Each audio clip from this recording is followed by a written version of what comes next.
No livro de Atos, capítulo 27.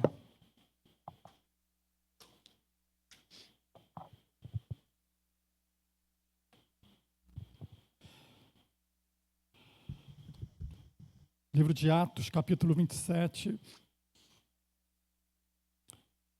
do 1 ao 44, é todo o capítulo, mas eu não vou ler todo o capítulo agora,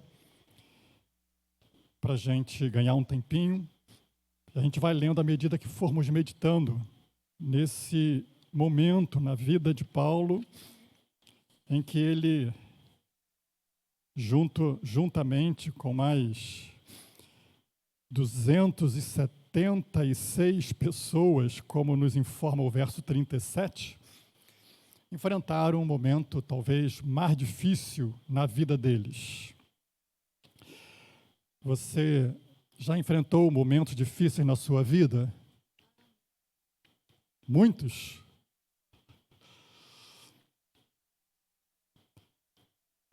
Quem não enfrentou, né?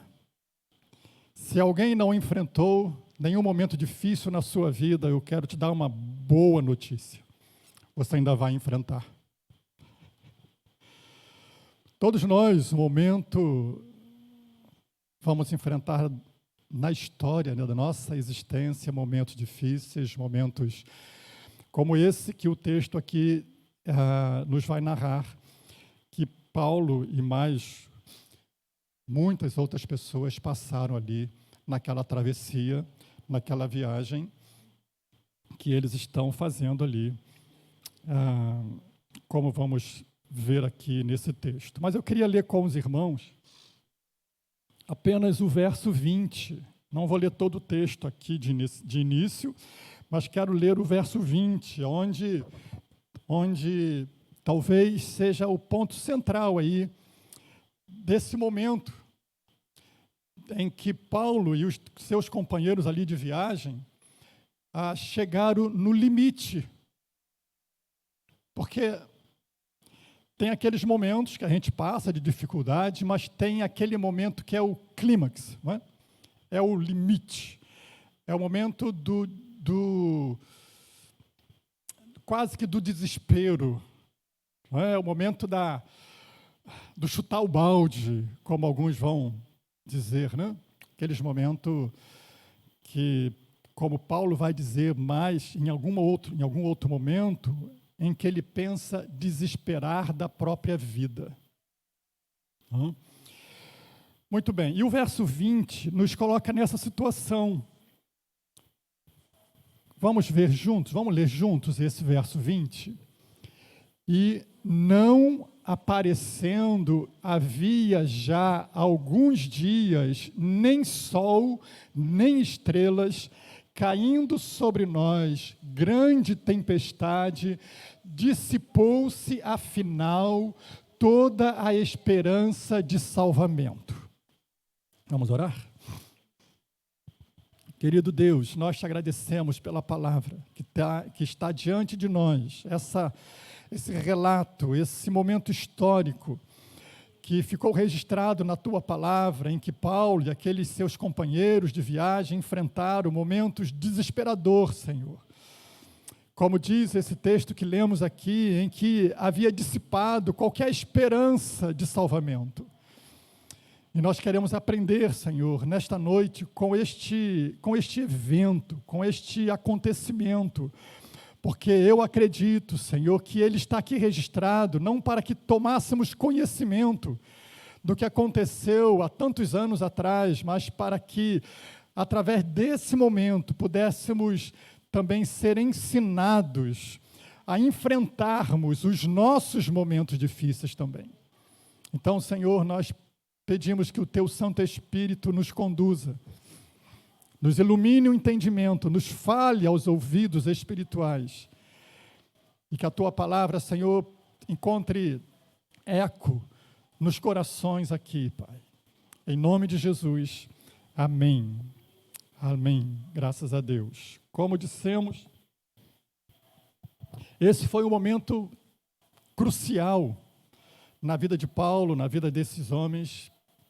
Todo o contexto aqui vai narrar a viagem que Paulo fez, e você vai ver aqui no mapinha, a viagem que Paulo fez, a última, né? A quarta viagem, essa não mais sob a característica das 3 primeiras, que foram viagens missionárias, mas Paulo faz essa viagem agora preso, junto com muitos outros presos também, de Cesareia. Como você vê ali, aquele mapinha, ele sai dali de Cesareia. Ele havia sido preso em Jerusalém. Ele deu alguns testemunhos em Cesareia, lembra? Falando aos sacerdotes, aos principais dos sacerdotes, dos judeus. Também falando ali ao Félix, ao governador Félix.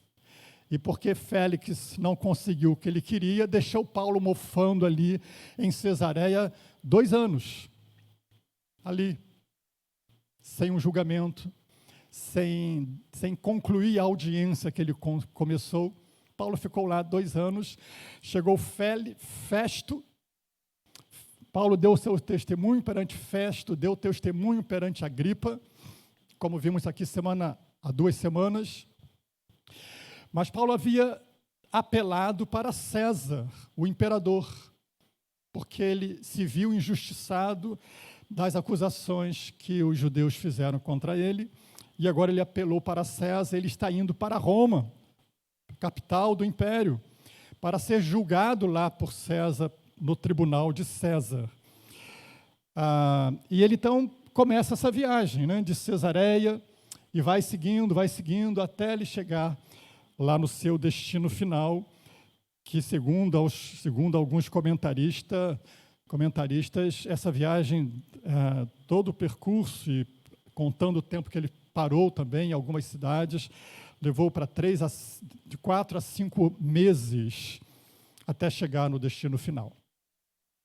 Agora, o texto vai então nos dizer que Paulo, então, eles decidiram, vamos ao texto então agora, né? Capítulo 27, quando foi decidido que navegássemos para a Itália, entregaram Paulo e alguns outros presos a um centurião chamado Júlio, da corte imperial. Embarcando um navio Adrematino, vou pedir para acender a luz aqui para mim, por gentileza.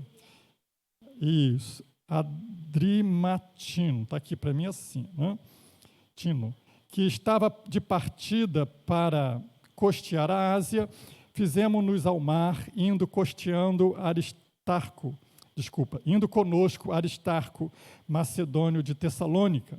Verso 3, no dia seguinte chegamos a Sidom, e Júlio, tratando Paulo com humanidade, permitiu-lhe ir ver os amigos e obter assistência. Partindo dali, navegamos sob a proteção de Chipre, por serem contrários os ventos. E, tendo atravessado o mar ao longo da Cilícia e Panfilha, chegamos a Mirra, na Lícia, achando ali o centurião, um navio de Alexandria que estava de partida para a Itália, nele nos fez embarcar. Navegamos vagarosamente muitos dias e, tendo chegado com dificuldade de fronte de Quinido, não nos sendo permitido prosseguir por causa do vento contrário, navegamos sob a proteção de Creta na altura de Salmona.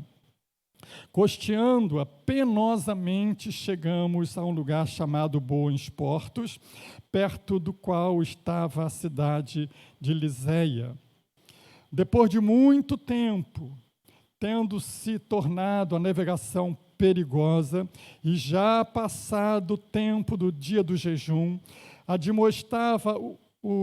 admoestava-os Paulo, dizendo-lhes: Senhores, vejo que a viagem vai ser trabalhosa, com dano e muito prejuízo, não só à carga e do navio, mas também da nossa vida. Mas o centurião dava mais crédito ao piloto e ao mestre do navio do que ao que Paulo dizia. Não sendo porto próprio para invernar, a maioria deles era de opinião que partissem dali, para ver se podiam chegar a Fenícia e ali passar o inverno, visto ser um porto de Creta, o qual olhava para o nordeste e para o sudeste. Soprando brandamente o vento sul, e pensando eles ter alcançado o que desejavam, levantaram âncora e foram costeando mais de perto a ilha de Creta. Entretanto, não muito depois, desencadeou-se do lado da ilha um tufão de vento, chamado Euroaquilão, e sendo o navio arrastado com violência, sem poder resistir ao vento, cessamos a manobra e nos fomos deixando levar. Passando sob a proteção de uma ilhota, chegamos a Cauda. A custo, conseguimos recolher o bote.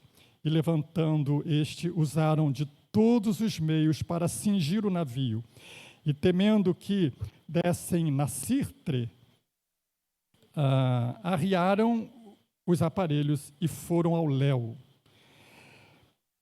Açoitados severamente pela tormenta, no dia seguinte já aliviavam o navio.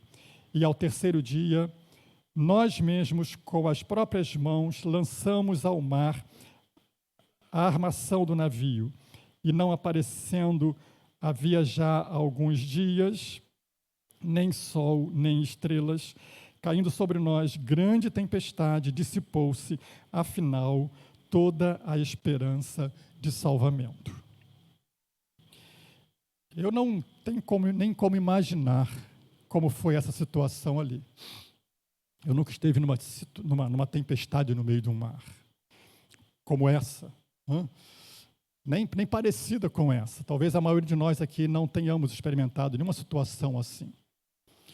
Mas situações semelhantes, possivelmente, tenhamos já experimentado, estamos experimentando ou venhamos a experimentar. Situações que nos levam a um momento como a esse, em que a esperança vai embora. E se eu fosse dar um título para a reflexão de hoje, eu diria, quando a esperança vai embora. E eu não sei se você já passou momentos assim, se está passando um momento assim, quando não se sabe mais o que fazer, quando não se tem mais o que fazer, quando já foi feito tudo, quando já se tentou de tudo, quando tudo que estava à mão foi feito e nada, nem resposta, nem solução, nada aconteceu. Ao contrário, quando as coisas pareciam que iam melhorar, como o caso aqui, de repente, um tufão violento, vento, aqueles, sabe? Que vai destruindo tudo pela frente. Quando as esperanças se esvaem, quando aquilo que você vinha construindo, de repente, tudo rui, tudo acaba, tudo termina, tudo se dissolve. Quando os seus projetos parecem que foram completamente destruídos. Quando os seus sonhos parecem que se transformaram mais para um pesadelo do que para um sonho. Quando as coisas pareciam que iam se encaixar e, de repente, tudo virou de perna para o ar. Já experimentou momentos assim? Difíceis, não é? Em que, como Paulo e que aqueles que estavam ali naquele navio começaram a dizer, não temos mais o que fazer. Não há mais o que esperar. Todas as esperanças já se dissolveram. Já acabaram. Momentos assim, irmãos, todos nós, se não enfrentamos, vamos enfrentar. A vida é essa viagem. A nossa vida aqui é como essa viagem, num mar que muitas vezes fica muito agitado. Em momentos em que o nosso barco parece que está sendo destroçado. E que a gente perde, de fato, as esperanças de dias melhores. Em que todas as nuvens se tornam escuras e a gente não vê nem o sol, nem as estrelas. E tudo fica numa grande tempestade, difíceis. Aqueles momentos em que a gente pensa, como Paulo, de chutar o balde, de desistir de lutar, de desistir de navegar, de dizer basta, eu não dá mais. Não há esses momentos na vida. E muitos, irmãos. Há muitos assim. Em maior ou menor escala, mas há muitos momentos assim. É o diagnóstico difícil de encarar. São situações na vida de conflitos, seja a nível profissional, seja a nível dos relacionamentos familiares, seja até mesmo a nível de relacionamentos dentro do contexto cristão, da família cristã, dentro da própria igreja. Momentos em que o vento sopra forte e a gente luta aqui, segura ali, vai acolá e tenta sobreviver. Mas chega um momento em que a gente diz, não dá mais. As esperanças se dissolveram. Como o texto aqui afirma, e Lucas, que é o escritor aqui, e que também está nesse momento, porque agora você reparou que o texto na terceira pessoa, né, do plural, nós, Lucas, o escritor, está agora de novo junto com o grupo. E Paulo menciona, inclusive, outros aqui da equipe de missionários que estão juntos também, outros presos, e mais a tripulação do navio, mais o centurião, que provavelmente levava muitos soldados ali para fazer a guarda dos presos que estavam naquela embarcação. O verso 37, né, que eu mencionei, nos dá a conta exata de quantos tinham nesse barco. Verso 37, estávamos no navio 276 pessoas ao todo. Imagine, não era um barquinho, né? Era um senhor barco para caber ali 276 pessoas, numa viagem que não se fazia da noite para o dia, era uma viagem longa. Então, possivelmente, teria que ter espaço para aquele povo se alojar, para aquele povo dormir. Então, não era um barquinho, era um barco, um senhor barco, mas que estava sendo destruído pela tempestade. Tamanha foi a tempestade. Sobretudo, esse momento final ali, do tufão que se levanta de forma repentina. O tufão é aquele furacão que se forma, né, de vento, e ali no meio do mar também de água, e que chega a quase 150, ou quase a 120, a 150 quilômetros por hora. E vai destruindo tudo, destroçando tudo por onde ele vai passando. De modo que aquele navio, né, que não era um barquinho, aquele navio, ele sequer conseguiu resistir àquela tempestade, e o povo que estava ali, ele perdeu completamente as esperanças. Né? Então, esses momentos, quando a gente vê a esperança indo embora, e a gente diz, e agora, o que vamos fazer? O que fazer quando não há mais o que fazer? O que vamos fazer agora? Não tem mais nada o que fazer. É o que normalmente pensamos. Mas Paulo está nesse momento aqui, e Paulo é o homem de Deus ali, né? Para dar a direção de Deus para aquele momento. E, irmãos, eu tenho certeza de que Deus nos põe nesta noite aqui para anunciar esta palavra, para nos dar uma direção do que fazer nesses momentos. Como reagirmos a esses momentos.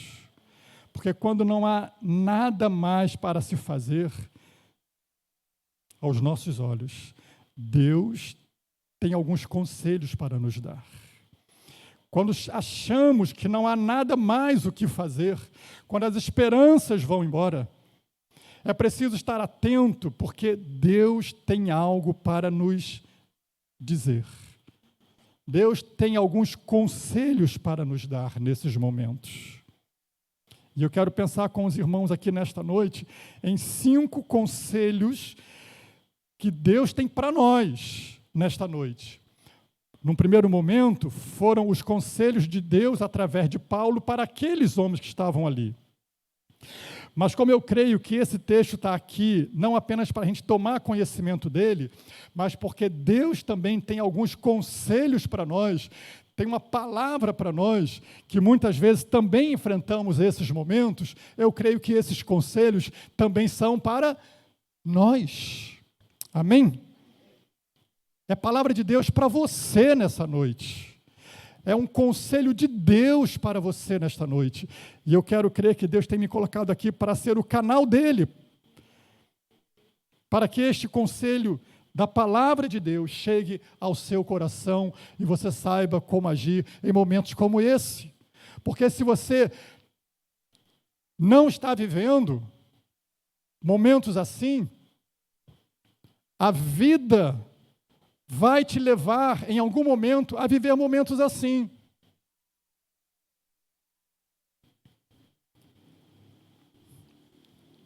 Aqueles homens que estavam naquele barco não quiseram ouvir o conselho de Paulo.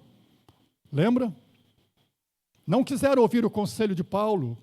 Paulo era um homem de Deus naquele lugar. E porque não deram ouvidos ao conselho que Paulo havia dado a eles, eles enfrentaram situações como essa. Porque preferiram seguir o seu próprio conselho, suas próprias opiniões. Não é isso que está lá dizendo? Era a opinião da maioria. Verso 12. E sabe que muitas vezes, irmãos, nós entramos em verdadeiras tempestades na vida porque não atentamos a conselhos que muitas vezes a palavra de Deus está nos dando, que muitas vezes o homem de Deus está nos dando, as nossas lideranças estão nos dando, muitas vezes os nossos pais estão nos dando, porque muitas vezes desprezamos os bons conselhos, nos metemos em muitas tempestades. Às vezes elas vêm sem a gente procurar, mas às vezes, muitas vezes, nós mesmos procuramos as nossas próprias tempestades que enfrentamos, porque não damos atenção aos conselhos que nos são dados, porque não atentamos para os princípios, para a direção que Deus nos dá em sua palavra, quando não observamos a palavra que Deus tem nos dado através das nossas lideranças. E aí nós abdicamos disso e preferimos seguir as nossas próprias opiniões. E por causa das nossas próprias opiniões, nós muitas vezes enfrentamos tempestades como essa que aquele povo ali enfrentou nesse tempo, desse capítulo que nós estamos lendo. Mas seja de uma forma ou de outra, seja porque nós muitas vezes seguimos nossos próprios conselhos, ou porque a vida nos coloca em momentos assim, independente das nossas escolhas, Deus tem sempre algo para nos ensinar. Deus tem alguns conselhos para nos dar, como Ele deu àquele povo ali através de Paulo. E o primeiro deles, que eu destaco aqui, é o que eu encontro no verso 22. É o primeiro conselho que Paulo dá àquele povo que está ali junto com ele naquela tempestade. O que diz o verso 22? Paulo vai dizer para ele: olha, vocês deveriam ter me ouvido, mas tá legal, pronto, vamos resolver aqui. Deus, apesar de nós, Ele tem misericórdia de nós. Ele quer o melhor para nós. Então Paulo diz para ele: primeira coisa que vocês têm que fazer nesses momentos aí é ter bom ânimo. É ter bom ânimo. Você está enfrentando dificuldade, luta, atente a esse conselho da palavra de Deus, tenha bom ânimo. Amém? Ter bom ânimo é uma decisão de fé. Ter bom ânimo é uma decisão pessoal de quem diz: eu creio, em primeiro lugar, que Deus é soberano. Segundo, eu creio que Deus tem seus propósitos em todas as circunstâncias que envolvem a minha vida. Então, ter bom ânimo tem a ver com uma decisão de fé que entende, que sabe que Deus é soberano, apesar das circunstâncias que enfrentamos. E que Deus tem seus planos também nessas circunstâncias. Seja elas oriundas de que situação for, irmãos, Deus haverá sempre de ser soberano. E em sua soberania Ele tem os seus planos para nossas vidas. De alguma forma, aquilo serviu para cumprir os propósitos de Deus na vida daquele povo que estava ali dentro. De alguma forma, aquilo serviu para conduzir aquele povo aos propósitos de Deus. Como era o caso de Paulo. Paulo estava ali naquela tempestade também, e ele não estava fora dos planos de Deus. Ao contrário, Paulo estava indo para Roma, e era lá que Deus queria que ele fosse. Ele já havia dito: importa que dês testemunho também em Roma. Então Paulo estava no centro da vontade de Deus, poderíamos assim dizer. Mas isso não nos isenta de enfrentarmos tempestades. Então, estando no centro da vontade de Deus, ou mesmo sendo resultado das nossas próprias escolhas, Deus haverá de ter sempre um propósito na nossa vida. Amém? Deus haverá sempre de estar de forma soberana conduzindo o barco da nossa vida. Isso é ter bom ânimo, é entender isso. É um levantar-se por dentro. E eu já me sinto um papagaio falando disso. Quando eu ouço Jesus dizer, por exemplo, estas coisas vos tenho dito para que em mim tenhas paz. João 16:33. Essas coisas vos tenho dito para que em mim tenhas paz. No mundo passais por aflições, mas tem de bom ânimo. João 16:33, botou aí? E quando eu escuto Jesus falando isso, não para aqueles discípulos, mas falando para mim, eu sempre me lembro de um dos brinquedos da minha infância. Eu já falei isso aqui, acho que 300 vezes, né? Mas eu gosto de falar nisso, porque isso me faz pensar de que eu preciso sempre lembrar-me de me colocar de pé por dentro quando surgem as dificuldades. É o João Teimoso, né? Aquele bonequinho que, quando criança, eu gostava de brincar e dava um soco nele, ele ia lá no chão e voltava. Se jogava em cima dele, derrubava ele, daqui a pouco ele levantava de novo. E conta uma história, essa história que eu já estou me ressentindo assim, mas eu vou repetir aqui, até que você coloque isso aí lá dentro do seu coração, nunca mais esqueça disso. Um garoto perguntou ao pai: pai, eu já estou irritado com esse boneco, porque esse boneco, toda hora que eu jogo ele no chão, ele se levanta. E o pai disse: é assim mesmo, meu filho, porque ele, cada vez que ele é derrubado, ele se levanta por dentro. E isso é ter bom ânimo, é levantar-se por dentro, é dizer, eu creio. A vida está me chacoalhando, a vida está tentando me jogar por terra, a luta, a dificuldade está tentando me nocautear, mas eu creio que o meu Deus é soberano. Eu creio que o meu Deus tem propósito na minha vida. Então, eu me levanto. Eu não fico prostrado. Eu não me deixo ficar derrubado pelas adversidades da vida, nem pelas tempestades que possam eventualmente me tentar derrubar. Então é isso que Paulo está dizendo para esses homens, para aquele povo que está ali naquele barco. Tem bom ânimo. Escuta Deus falando para você. Tem bom ânimo. Você já está achando que não tem mais jeito? Está achando que não há mais o que esperar? A esperança já se foi? Primeiro conselho, tenha bom ânimo. Amém? Segundo lugar, ou segundo conselho que Paulo dá àqueles homens, o verso 23 em diante, ele vai dizer assim, porque esta noite, um anjo de Deus, de quem eu sou e a quem sirvo, esteve comigo,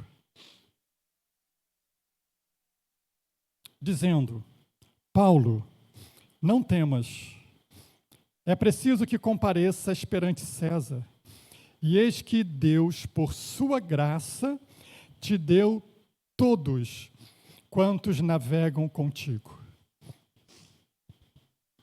Portanto, senhores, tende bom ânimo, pois eu confio em Deus, que sucederá do modo porque me foi dito. Amém? Segundo conselho que Paulo dá para aquele povo é: tenha firmeza nas promessas de Deus. Firme a sua fé nas promessas de Deus. Firme-se nas promessas de Deus. Em outras palavras, Paulo está falando para aquele povo ali, olha, Deus me mandou um anjo. Deus me enviou aqui um anjo. E Deus me falou por este anjo de que nós não precisaríamos temer, porque Ele vai nos proteger, vai nos guardar. Ele está com a gente aqui. Ele vai prover o livramento. E Paulo diz então, eu creio no que Ele me falou. Amém? Promessa. Eu creio no que Ele me prometeu. Ele prometeu que vai me dar todos vocês aqui. Vão levar todos nós salvos. E eu creio na promessa que Deus fez para mim. Amém? Irmãos, esses momentos das tribulações, segundo conselho, firme a sua fé nas promessas de Deus. Hoje de manhã, nós fazíamos aqui um teste de memória, né?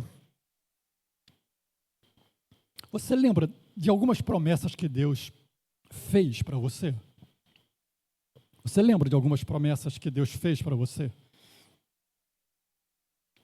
Porque, irmãos, preste atenção, todas as promessas que estão nesta palavra foram dadas aos seus primeiros leitores como seu primeiro momento ali. Mas elas são para nós também. É Deus falando comigo. As promessas que estão aqui, eu preciso apropriar-me delas, porque é Deus falando comigo. Amém? Deus não falou no passado para aquele povo, prometendo que vai estar com eles, prometendo que vai livrá-los, prometendo que vai guardá-los. Não, Deus está falando comigo hoje. Deus está falando comigo nesse momento em que eu estou passando por tribulação, por luta, por dificuldade, tempestade. Ele está me dando promessas nesses momentos para mim. Essas promessas são para mim hoje. Então, firme a sua fé nas promessas de Deus. Deus prometeu que vai guardar você? Prometeu isso? Então Ele vai guardar. Deus prometeu que vai estar com você lá no barco, na tempestade. Então Ele está com você. Porque Ele é fiel. Foi a palavra de pela manhã, não é? Ele é fiel. Ele não é homem que minta, nem filho de homem que se arrepende. O que Ele falou, Ele cumpre. O que Ele prometeu, Ele faz. Amém, irmãos? Amém ou não? Sim, amém. Números 23, 19. Deus não é homem para mentir, nem filho de homem que se arrependa. Nós falhamos. Muitas vezes nós prometemos algo e não conseguimos cumprir. Mas o Deus que prometeu, cujas promessas estão nesta palavra, Ele não falha. Aleluia.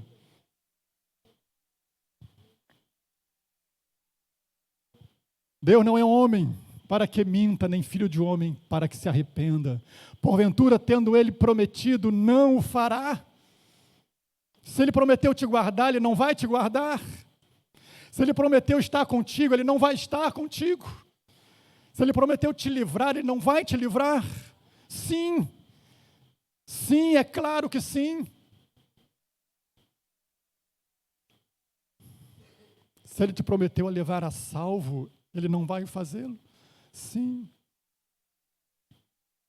Se Ele prometeu cuidar de você, Ele não vai cuidar? Sim. Apóstolo Paulo, escrevendo aos Coríntios, segunda carta, capítulo 1, verso 20, ele vai dizer: quantas são as promessas de Deus, tantas tem nele o sim.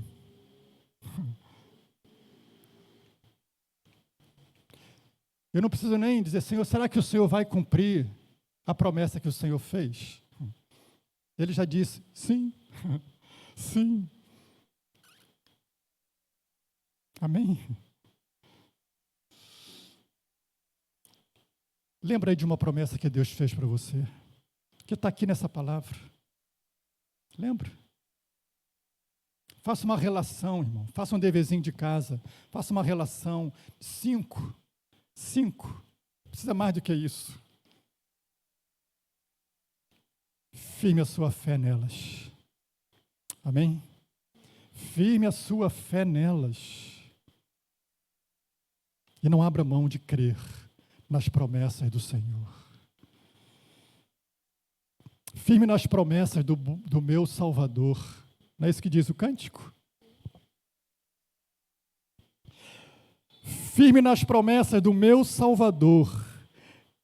Cantarei louvores ao meu Criador. Fico na dispensação do seu amor, firme nas promessas do Senhor. Aleluia. Cadê o cântico?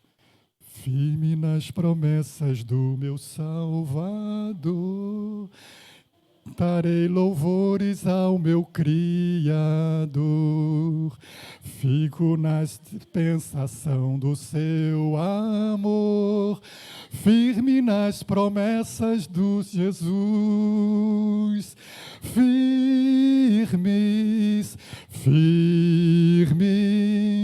Firme nas promessas de Jesus, meu mestre. Firme.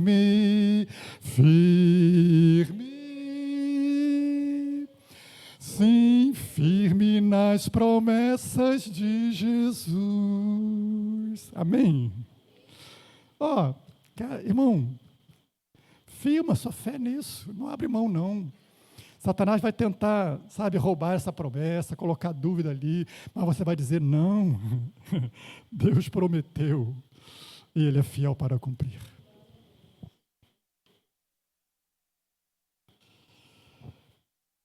É isso que Paulo está dizendo para aqueles homens. Olha, Deus me falou. Deus me falou. Diga para você, Deus me falou. É isso, irmão.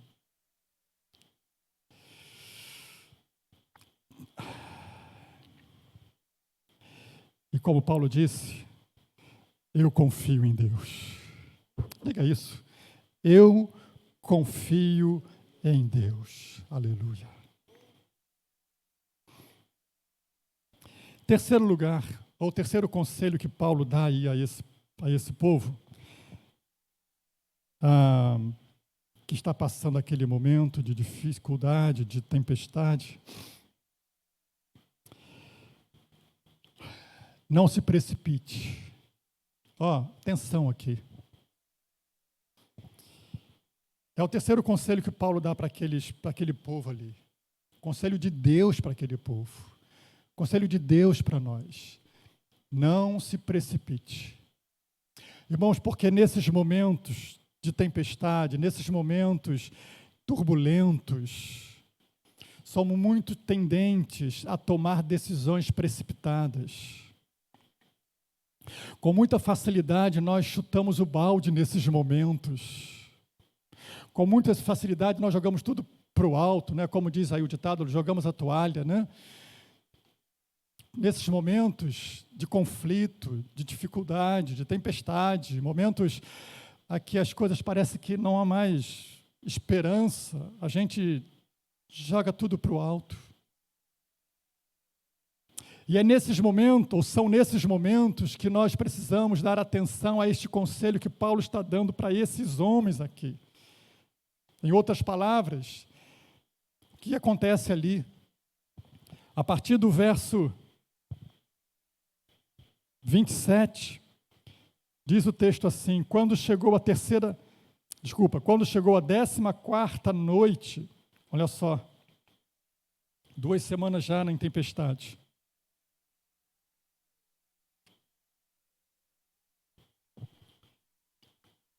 Quando chegou a 14ª noite, sendo nós batidos de um lado para o outro no mar Adriático,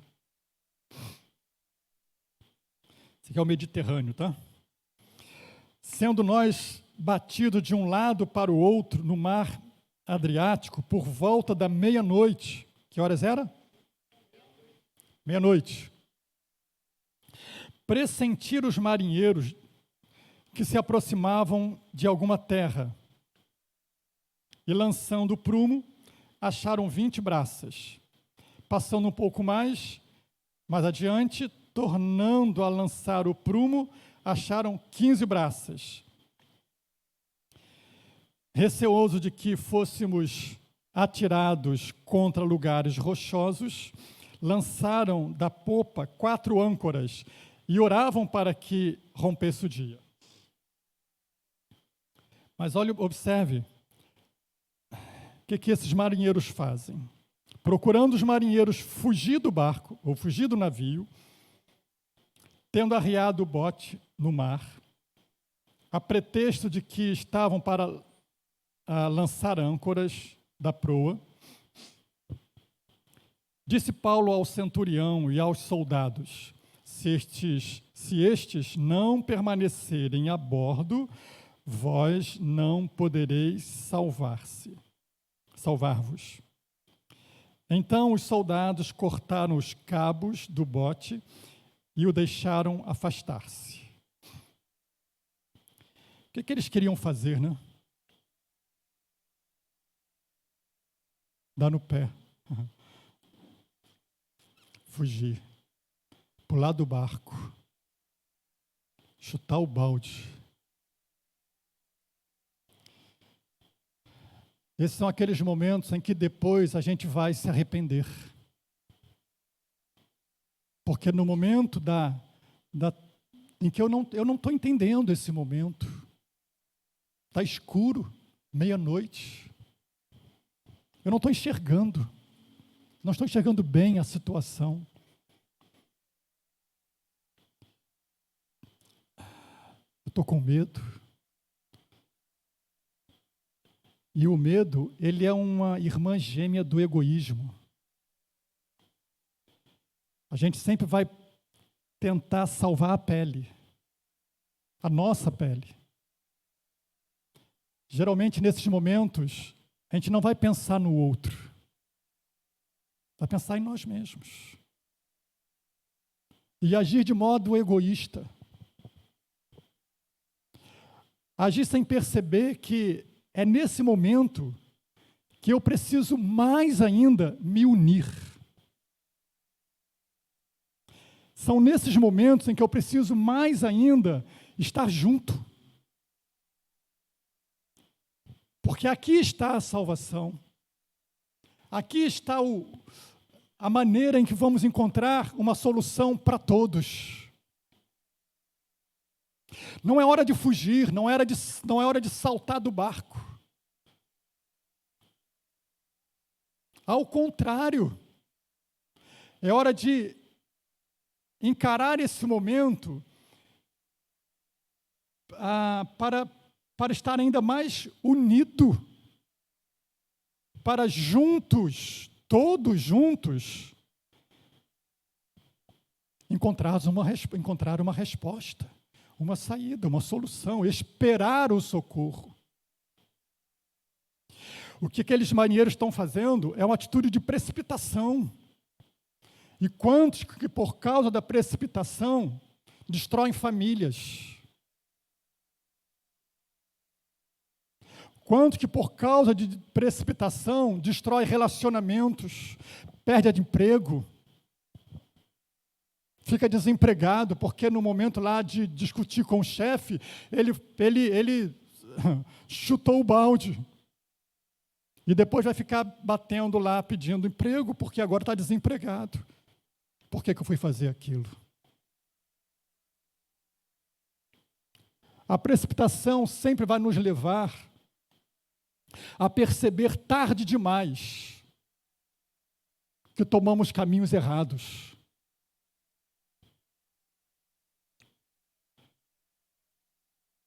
E é nessa hora da tempestade, da turbulência, da dificuldade, em que as coisas estão meio que confusas para mim, que para Deus não está. Estão confusas para mim. Para Deus não está.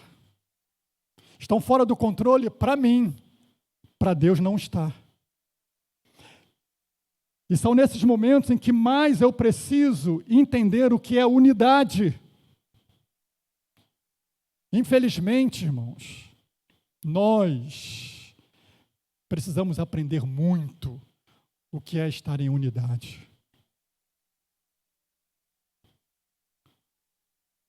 Mas precisamos aprender. E sabe que às vezes é na tempestade que Deus nos leva para que aprendamos a isso.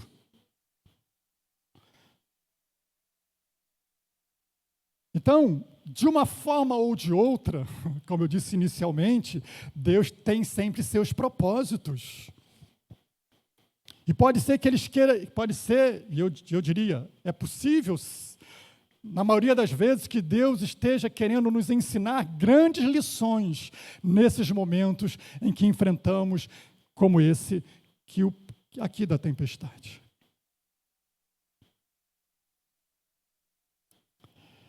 E aí eu preciso atentar para que nesses momentos eu não tenha atitudes precipitadas como aqueles marinheiros que queriam ter. De forma, arranjando uma desculpa. O texto vai dizer que eles lançavam bote ao mar, né? Como que para lançar âncoras, né? Na verdade, eles queriam lançar bote ao mar para sair fora. Sair fora. São as desculpas humanas que nós arranjamos para as nossas precipitações. Não é assim? Muitas vezes. Eu sempre vou ter uma boa razão para mim. Sempre vou ter. E aí, irmãos, eu preciso estar muito atento nesse momento. Porque nesses momentos, invariavelmente, decisões nesses momentos, invariavelmente, serão decisões equivocadas. Escreve isso. Serão decisões que nos farão nos arrepender lá atrás, lá na frente. Tarde demais. Porque não tem como voltar. Não tem como refazer uma família. Não tem como refazer a unidade. Porque ela se quebrou, se esfacelou. Ela se desfez. Ela se rompeu. Por mais que tente colar, mas não tem mais jeito, tá? Vai ficar a marca. Vai ficar a ferida. Vai ficar o dano. Por isso que precipitação vem da palavra precipício. Abismo. Dano. Destruição. Porque cair num precipício não vai fazer bem para ninguém, não é? A palavra de Deus fala, Provérbios, capítulo 14, verso 29.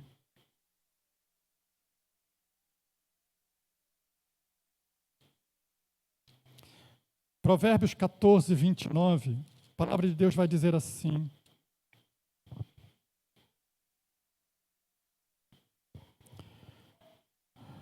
está aqui? Não.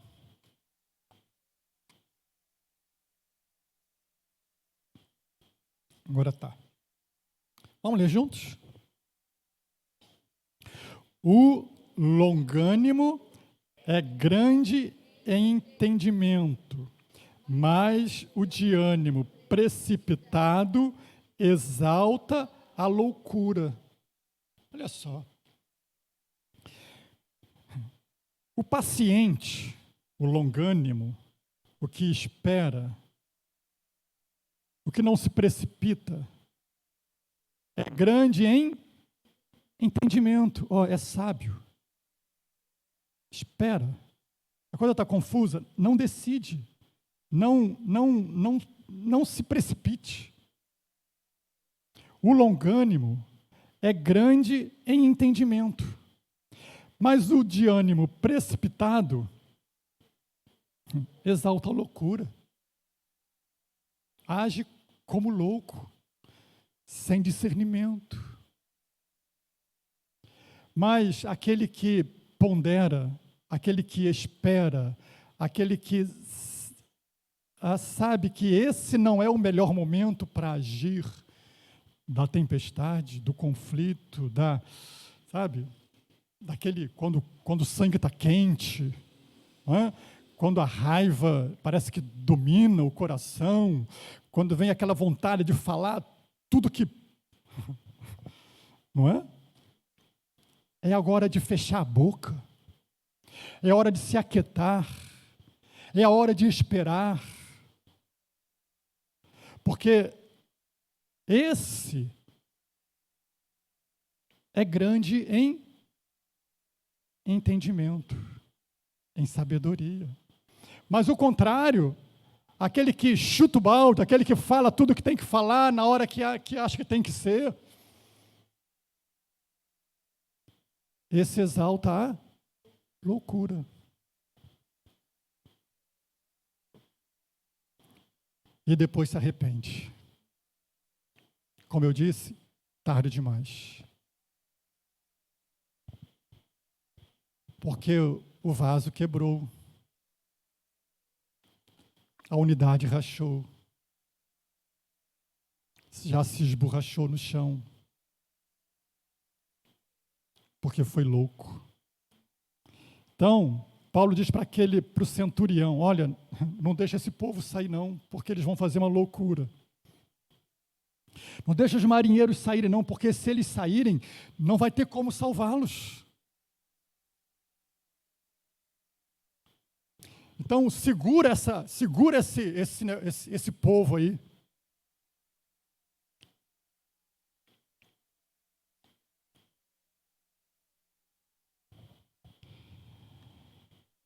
Hoje nós lemos aqui iniciando aqui, né? Deus falando lá, através do salmista, né? depois que se arrepende dos seus pecados, não é isso? Não é isso? Ele vai dizer, não seja como o... Esqueceram? Não seja como o cavalo, que precisa pôr freio. Precisa pôr freio para ele não se precipitar. Não foi isso? Lemos? Foi ou não foi?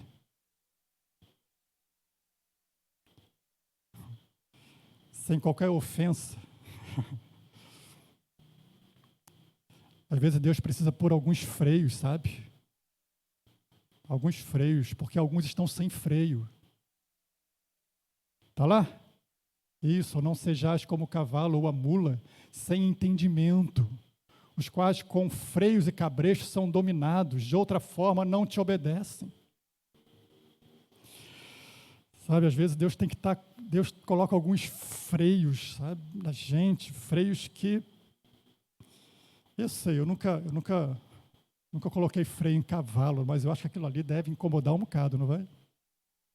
Aquilo ali deve, não sei, mas eu acho que sim.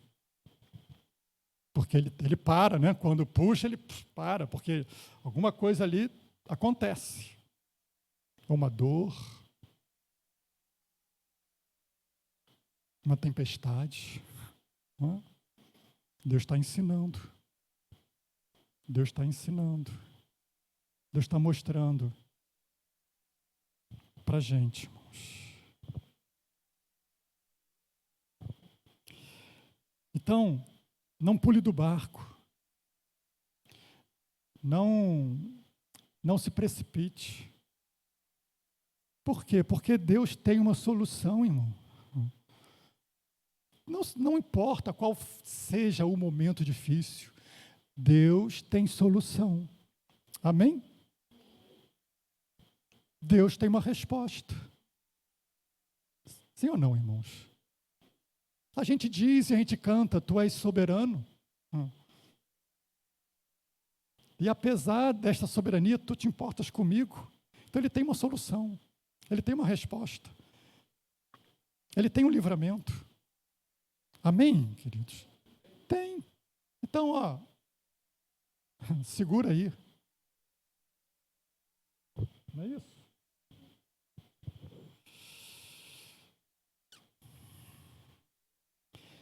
Quarto conselho que Paulo dá para esses homens, e que Deus nos dá de tabela para nós. Verso 33, ele vai dizer, 33 em diante, ele vai dizer, enquanto amanhecia, Paulo rogava a todos que se alimentassem. Esse óculos está caindo. Paulo rogava a todos que se alimentassem, dizendo, hoje é o 14º dia em que, esperando, estais sem comer, nada tendo provado. Verso 34, eu vos rogo que comais alguma coisa, porque disso depende a vossa segurança, pois nenhum de vós perderá nem mesmo um fio de cabelo. Por que Paulo tem essa certeza? Porque Deus falou com ele isso. Não é? Tendo dito isto, diz o texto, verso 35, tomando um pão, deu graças a Deus na presença de todos e depois de o partir, começou a comer. Todos cobraram ânimo e se puseram também a comer. E estavam ali 276 pessoas ao todo.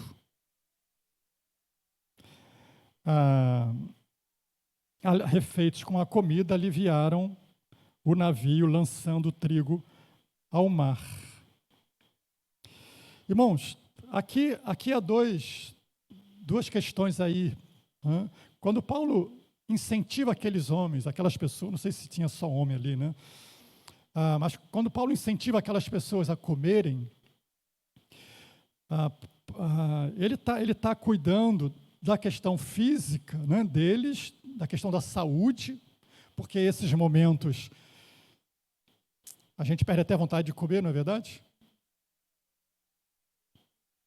Debaixo de uma grande luta, você não perde até a vontade de comer? De comer, sim, comida, feijão, arroz. Não é isso? Perde a fome. É a tribulação, né, aquele momento tenso. Aí você diz, sabe o que? Não quero nem comer. Não é assim que acontece, irmão? É ou não? Não quero nem comer. Aqui é um conselho, diria assim, num aspecto físico para nós, porque nesses momentos a gente às vezes relaxa do alimento, quando na verdade o alimento é essencial para a nossa saúde, especialmente nesses momentos. Especialmente nesses momentos. Aí a gente diz assim, mas olha, sabe, quando eu estou assim muito atribulado, quando eu estou assim muito, sabe, cheio de luta, quando eu estou enfrentando assim esses momentos de crise, sabe, não sinto nem vontade de comer. Mas comer, a gente não come só porque ou quando tem vontade. Porque comer é uma questão de necessidade. Amém? A gente come não é só porque tem vontade de comer. Ou devemos comer não só quando temos vontade de comer. Comemos porque comer é uma necessidade. Para o físico, para a saúde. Sim ou não, irmãos? Isso no que diz respeito à saúde física, mas também no que diz respeito à vida espiritual. E aqui eu trago para essa aplicação que nesses momentos, mais ainda eu devo buscar me alimentar da palavra de Deus. Me alimentar das Escrituras, porque a Bíblia, Jesus vai dizer que não é só de pão que a gente vive, de pão também, feijão, arroz, carne, legumes, tudo mais, né? Especialmente quando nós estamos fragilizados pelas dificuldades e que a gente perde a vontade de comer, a gente tem que comer mesmo sem vontade, mesmo sem vontade.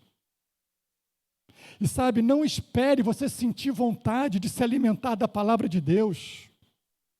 Se alimente mesmo sem vontade, porque você precisa dela. Você precisa desse alimento, nós precisamos disso. É necessidade nossa, irmão. Mesmo que você não sinta vontade de ler a Bíblia, leia a sua Bíblia. Mesmo que você não sinta vontade de parar e meditar naquilo que está lá, pare e medite na palavra de Deus. Mesmo que você não sinta vontade de estudar a Bíblia, pare e estude a palavra de Deus. Porque ela não é uma questão de vontade, é uma questão de necessidade. E às vezes nós abrimos mão da palavra de Deus porque não estou com vontade.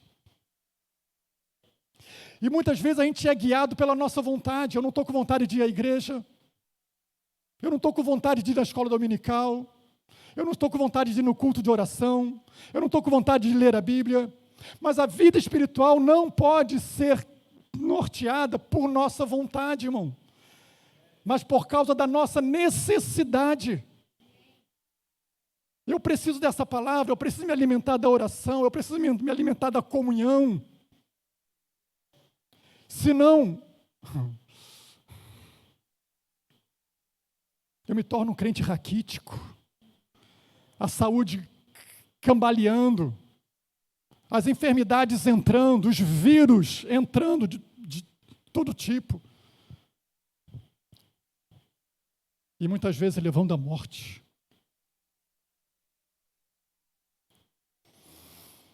Então, Paulo diz para aquelas pessoas, olha gente, se alimente. Se alimente. porque disso depende a vida de vocês.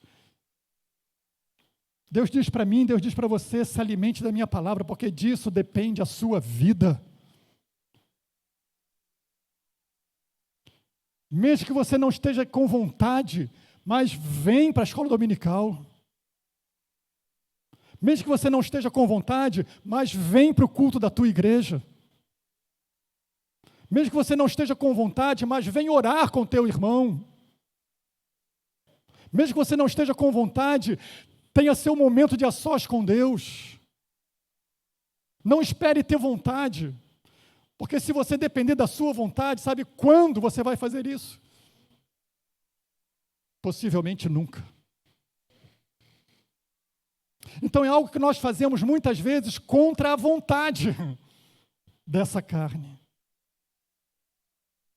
Mas porque entendemos que precisamos nos alimentar. Em todo tempo, mas especialmente nesses momentos, irmãos, de luta. Porque é ela que nos fortalece a fé, é ela que nos fortalece o ânimo, é ela que vai ser a nossa defesa, o nosso socorro, nossa firmeza, para a gente, sabe, o João teimoso, vai, mas volta. É ela, senão eu fico lá prostrado. Daqui a pouco, cadê o fulano? O fulano está a 1000 léguas de distância. E você vai ver a causa, por quê? Porque ele ficou sem vontade de vir à igreja, não veio. Ficou sem vontade de ler a Bíblia, não leu. Ficou sem vontade de vir à escola dominical, não veio. Ficou sem vontade de orar, também não orou. E ficou sem vontade, não fez, daqui a pouco. Cadê o irmão?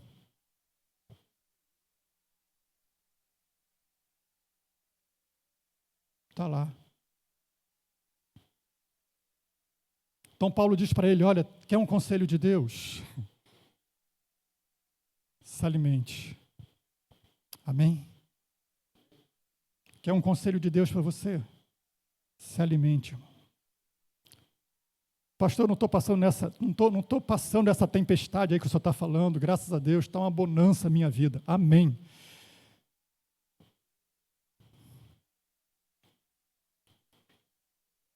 Mas olha, essa tempestade chega. E se você não estiver fortalecido com este alimento, você vai fazer igualzinho aqueles marinheiros.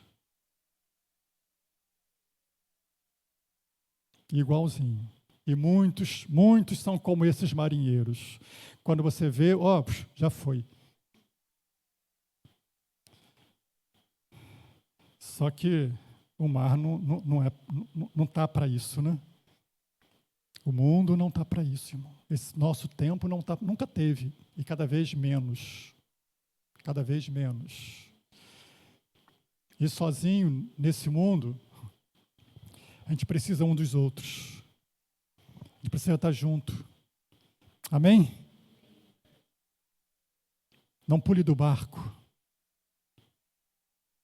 Não se precipite. E aí, a gente caminha aqui para o quinto conselho que Paulo dá àqueles homens, e entendo que Deus também está nos dando esta noite. Espere o amanhecer. Paulo vai dizer isso para eles, a partir do verso 39, né? Quando amanheceu, o que eles veem? Uma praia. Eles veem uma ilha, né? Uma enseada, uma praia. Estava ali pertinho deles. Só que a noite não estava deixando eles verem. Mas estava ali. Irmão, Deus tem a resposta, Deus tem a solução, está bem pertinho. Bem pertinho. É que às vezes a gente não consegue ver. Mas espere o dia clarear. Espere o sol nascer. Espere Deus trazer luz para as suas dúvidas. Espere Deus trazer luz para esse momento que você ainda não está entendendo. Espere Deus trazer luz para esse momento que você está enfrentando, da meia-noite, onde as estrelas não aparecem, nem de noite, nem o sol de dia. Mas olha, o sol está lá, você não está vendo. As estrelas estão lá, mas você não está vendo, mas elas estão lá. Há uma resposta de Deus, há uma vitória de Deus. A gente não está vendo, mas elas estão ali, irmão. Amém? Elas estão ali, eu não estou vendo agora, com esses olhos, mas elas estão ali. Sabe, a resposta que eu espero de Deus está logo ali. Quem crê nisso, irmão? Você crê nisso? Está logo ali, irmão. Está logo ali. Você tem orado por um milagre. Você tem orado por uma solução de Deus. Você tem orado para Deus agir na sua vida, na vida de alguém, na igreja. Você tem orado. Sabe, Ele já tem a resposta. Ele já tem a resposta, ela está ali, bem pertinho da gente. A gente não está vendo, mas está ali. Então espere o dia clarear. A palavra de Deus diz no Salmo 30, né, verso 5, a segunda parte. A noite pode durar, o choro pode durar uma noite, mas a alegria vem pelo amanhecer. Eu não sei quanto tempo vai durar a sua noite, a nossa noite. Mas eu sei que um dia, uma hora, o sol vai brilhar. E as coisas vão ficar claras. Eu vou entender todo esse percurso da minha viagem. Quando o sol brilhar, quando Deus esclarecer, quando Deus mostrar, era isso que eu queria fazer com você. Era essa obra que eu estava realizando.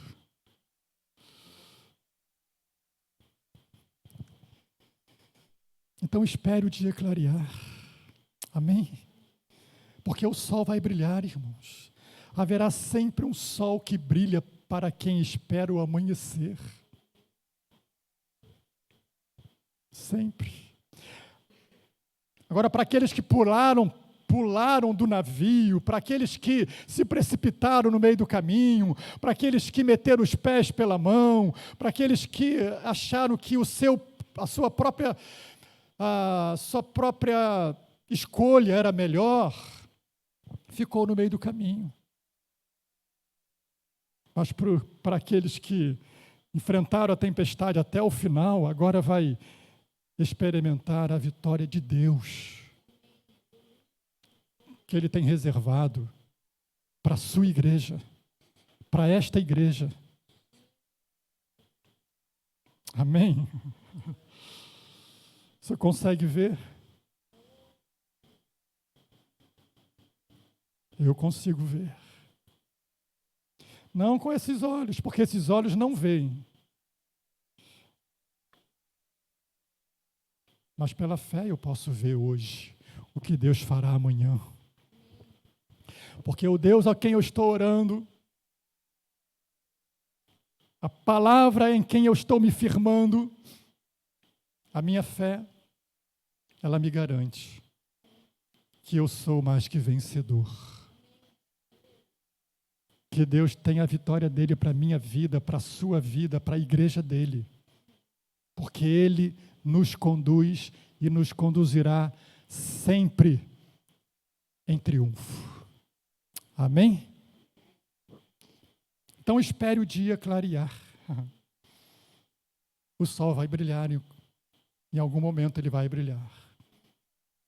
E Deus vai mostrar a obra que ele fez durante toda essa travessia. E haveremos de ver com nitidez o que Deus fez. Amém? Glória a Deus. Glória a Deus. Então, irmão, firme nas promessas. Firme nas promessas. Amém? Primeiro, vamos recordar? Tenha bom ânimo. Primeiro conselho, repete comigo. Tenha bom ânimo. Repete com vontade. Tenha bom ânimo. É a primeiro conselho que Deus nos dá, né? Tenha bom ânimo. Segundo, firme-se nas promessas de Jesus. Amém? Firme nas promessas de Jesus. Terceiro, não se precipite. Não pula do barco. Segura aí. Na unidade que vamos vencer. Amém?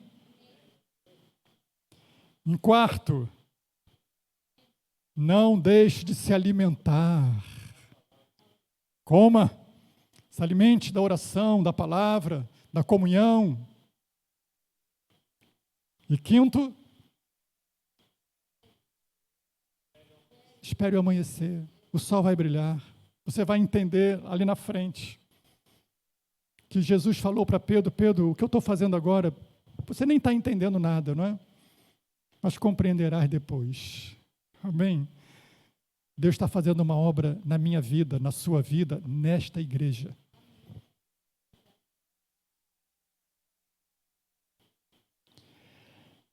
E eu não estou preocupado, irmão, se tem 2, 3, 100, 1000 pessoas aqui dentro. O que eu quero ver e o que Deus quer ver é que os que estão aqui dentro estejam em unidade. Em unidade. Não sejam como aqueles marinheiros que queriam agir de forma egoísta, salvar a própria pele, quando na verdade eles estavam se precipitando. Mas sejamos como aqueles que ali ficaram, e aliás eles ficaram também, né? Por bem ou por mal, mas ficaram, né? E todos se salvaram. Amém? Que Deus nos abençoe com a sua palavra. Que não apenas ouçamos, mas que a gente dê ouvidos naquilo que Deus tem nos falado nesta noite. Feche os seus olhos. Faz uma oração ao Senhor agora. Eu não sei, talvez você esteja enfrentando um mar agitado. Talvez você esteja enfrentando um momento semelhante a esse, em que a esperança está indo embora. Você já está dizendo para você mesmo: eu não tenho mais o que fazer. Mas hoje você ouviu o que você tem que fazer.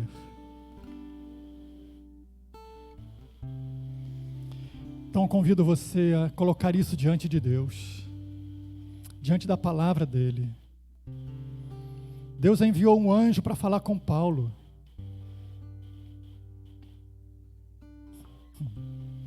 Deus tem enviado o seu anjo aqui nesta noite para falar com você.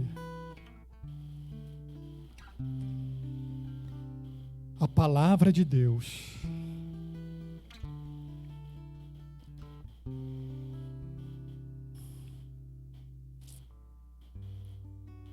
Querido Pai, obrigado pela tua palavra. Obrigado, Senhor, por suas promessas, pelos seus ensinos. Obrigado, Senhor, porque aprendemos tanto, Senhor. quando ouvimos a tua voz e mostramos-nos sábios quando damos ouvidos à sua voz. Não nos deixes agir de formas precipitadas, mas dá-nos a sensatez dos sábios que são longânimos, pacientes, esperam no Senhor, porque sabem que um dia, um momento, o sol vai brilhar, a resposta se mostrará, a vitória se concretizará, porque aprenderam que não há tempestade que dure para sempre, Senhor. Mas há um Deus que é fiel e que cumpre o que prometeu. Obrigado por isso, Senhor. Oramos em nome de Jesus. Amém.